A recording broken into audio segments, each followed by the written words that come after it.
बिस्मिल्लाहिर्रहमानिर्रहीम। अस्सलाम वालेकुम guys, welcome back to my YouTube channel. Guys कैसे हैं? उम्मीद करती हूँ अच्छे होंगे, खुश होंगे, अल्लाह पाक खुश रखे।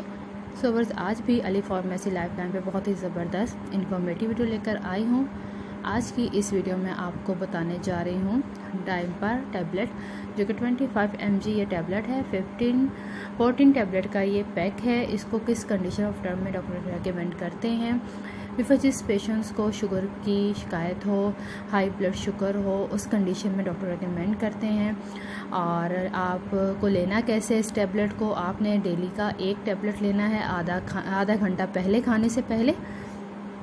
और इसको इसके एक्स्ट्रा डोजेज़ नहीं लेने, क्योंकि एक्स्ट्रा डोजेज़ से आपको सर दर्द हो सकता है, दिल घबरा सकता है। और जिन पेशेंट्स को या जिन लोगों को यूरिन इन्फेक्शन हो, वो लोग मत यूज़ करें इस टैबलेट को। और कोई भी मेडिसिन यूज़ करने से पहले एक दफ़ा अपने डॉक्टर से ज़रूर रजू करें। डॉक्टर ज़्यादा बेस्ट जानते हैं आपकी कंडीशन के बारे में।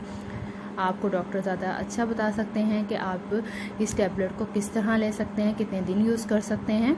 क्योंकि हम जो हैं अपनी वीडियो पे दिखाते हैं, आपको टैबलेट के बारे में इंफॉर्मेशन देते हैं, इस टैबलेट के बेनिफिट बताते हैं, साइड इफ़ेक्ट भी बताते हैं। लेकिन ज़्यादा डॉक्टर बेहतर जानते हैं आपकी तबीयत के हवाले से। उम्मीद करूँगी वीडियो पसंद आएगी। सो प्लीज़ चैनल का विज़िट कीजिएगा, वीडियो को लाइक एंड शेयर कीजिएगा। और अगर आप हमारे चैनल पे न्यू हैं तो प्लीज़ चैनल को ज़रूर सब्सक्राइब कीजिएगा। दुआ में याद रखना। टेक केयर, अल्लाह हाफिज़।